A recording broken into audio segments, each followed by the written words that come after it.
네, 반갑습니다. 자, 여러분, 여름철 폭우나 아니면 태풍을 통해서 하천이 범람하거나 강물이 범람했다라는 그러한 뉴스를 보신 적이 있으시죠? 자, 그래서 그런 뉴스를 통해서 범람해서 그 물이 넘쳐 흐르는 모습들을 보신 기억들이 있으실 겁니다. 자, 근데 재밌게도 한자에는 이렇게 강물이나 하천이 범람한 모습을 담아낸 글자가 있습니다.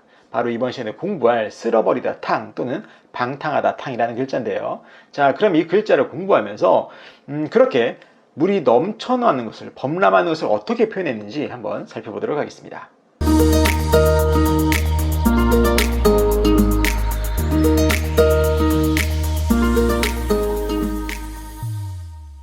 네, 쓸어버리다 탕 또는 방탕하다 탕이라는 글자를 공부하고 있는데요. 자, 이 글자는 결합에 의해서 만들어진 글자입니다. 그러면 어떠한 글자들이 결합을 했나 살펴보면 이 글자는 윗부분과 아랫부분으로 위아래로 나눠 살펴볼 수 있습니다. 그래서 이 글자의 윗부분은 어떤 글자냐? 이 글자의 윗부분은 바로 풀을 가리키는 풀초라는 글자입니다. 풀초. 자, 풀을 나타내는 글자다라고 보시면 되겠어요. 그런데 이 글자, 이 풀초라는 글자는 본래 이 모양이 아닙니다. 그럼 본래 모양도 한번 보도록 하겠습니다.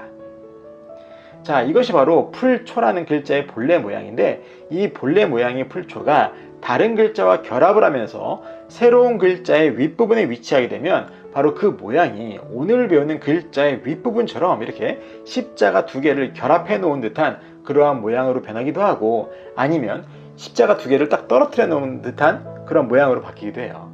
아시겠죠? 그래서 이거는 이 글자의 윗부분은 바로 풀을 가리키는 풀초라는 글자다라고 보시면 되겠어요. 그리고 이 글자의 아랫부분은 어떤 글자냐? 이 글자의 아랫부분은 바로 물을 끓이는 것을 나타내는 끓이다 탕이라는 글자입니다. 자, 그런데 재밌는 것은 이 글자의 의미를 한번 보세요.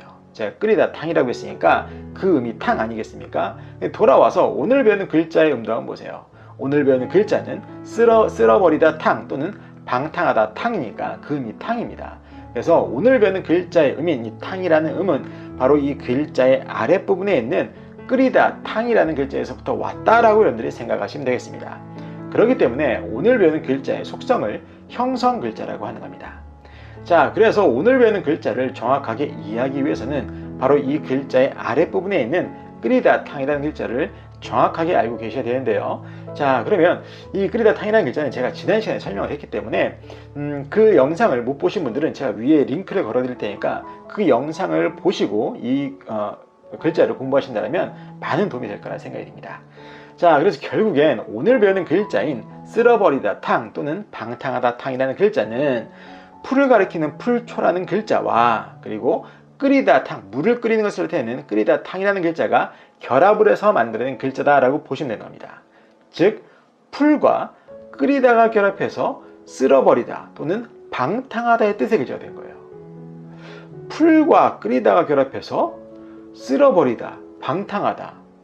좀 잘 이해가 안 되시죠? 설명을 드리겠는데 이게 무슨 말이냐면 자, 이 글자의 윗부분에 있는 풀초라는 것은 단순히 풀을 나타내기도 하지만 오늘 배우는 글자에서는 논과 밭을 의미합니다. 논과 밭. 아시겠죠? 논과 밭을 의미하고 그리고 아랫부분에 있는 끓이다 탕은 뭘 의미하는 거냐면 여러분들 한번 생각해 보세요. 여러분들이 라면을 끓일 때 한번 생각해 보세요. 어떠한 냄비에 물을 넣죠. 물을 넣고 물을 보글보글 끓이게 되는데 물이 끓는 순간 어떻게 되죠? 그렇죠. 기포가 막 올라오면서 넘실넘실 되죠. 그래서 물이 좀 많은 경우에는 냄비 밖으로 그 물이 안에 있던 물이 끓어서 넘쳐나려고 하죠. 바로 그거예요. 그렇게 물이 끓어서 넘실넘실거리면서 넘쳐나는 그 모습을 이 글자에서는 그 중심 의미가 결합이 된 거예요. 이게 아시겠죠? 그래서 여기서 넘실넘실, 물을 끓일 때 넘실넘실 되는 것처럼 어떠한 강물이나 하천의 물이 넘실넘실 되는 것을 표현하기 위해서 끓이다 탕이라는 글자가 결합이 된 겁니다. 자, 그래서 그렇게 폭우나 어떠한 그 태풍에 의해서 강물이 넘실대면서 넘쳐 흐르는 거예요. 이제 넘쳐 흘러서 옆에 있던 농가 밭을 뒤덮은 겁니다. 그 강물이. 아시겠죠? 지금 이 글자 안에는 그 모습을 담아냈다라고 보시면 되는 겁니다. 그래서 그렇게 물을 끓일 때 물을 담은 용기를 물이 넘실거리는 모습을 강물이 범람할 때 넘실거리는 것에 비유하여서 강물이 범람하여 논밭을 뒤덮어서 쓸어버리다라는 그런 뜻입니다. 이게 아시겠죠? 자, 그리고 그렇게 강물이 넘실대면서 이제 논밭을 쓸어버리면 통제가 안 되는 상황이잖아요, 그게. 그렇게 폭우가 가라앉길 기다리는 것밖에 없잖아요. 사람으로서 할 일이. 바로 그거예요. 그렇게 통제가 되지 않는 그러한 상황을 사람의 행동에 비유해서 방탕하다라고 하는 겁니다. 방탕하다. 방탕하다는 사람은 그 행동이 통제가 되지 않는 사람을 방탕하다고 하는 겁니다. 아시겠죠? 자, 그리고 또 여기서는 물을 끓이는 것과 풀이 결합했기 때문에 이것을 다르게 해석하는 해석도 있어요. 그게 뭐냐면 풀을 끓이는 겁니다. 풀을 왜 끓이냐면 풀을, 여기서 말하는 풀은 약초를 말하는 거예요. 약초. 그래서 약초를 달여서 먹기 위해서 그걸 끓이는 겁니다. 그래서 그렇게 물을 끓여서, 약초를 넣고 물을 끓여서 약을 달여 환자가 그 약을 먹고 병을 씻어버리다라는 뜻이 있어요. 씻어버리다. 아시겠죠? 그래서 한의학을 공부하시는 분들은 이게 많이 나올 거라 생각이 들어요. 그래서 여기서는 씻어버리다의 뜻으로 사용하기도 한다라고 여러분들이 생각을 하시면 되겠습니다.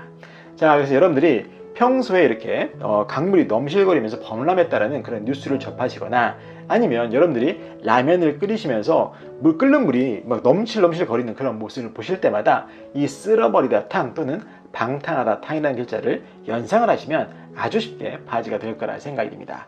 자, 그럼 이 글자는 우리의 생활 속에서 어느 때 사용되냐? 바로 탕감해준다 할 때 탕감에서의 탕자가 바로 오늘 배우는 글자고, 탕진이라고 할 때 탕자 또는 방탕이라고 할 때 탕자 또는 음탕이라고 할 때 탕자가 바로 오늘 배우는 쓸어버리다 탕 또는 방탕하다 탕이라는 글자였습니다. 그래서 여러분들이 평소에 이러한 단어를 사용하시거나 아니면 음식을 하실 때 물을 끓일 때 그 물이 넘실넘실 거리는 그런 모습을 보시거나 아니면 약초를 잘 달인 한약을 보시거나 그런 모습을 보실 때마다 여러분들이 이 글자를 연상을 하시면 아주 쉽게 바지가 될 거라 생각이 됩니다. 그래서 이번 시간은 쓸어버리다 탕 또는 방탕하다 탕이라는 글자를 살펴보았고, 이번 영상이 도움이 되셨다면 좋아요와 구독 버튼 그리고 알림 설정도 눌러주시고 저는 다음 시간에 또 뵙도록 하겠습니다.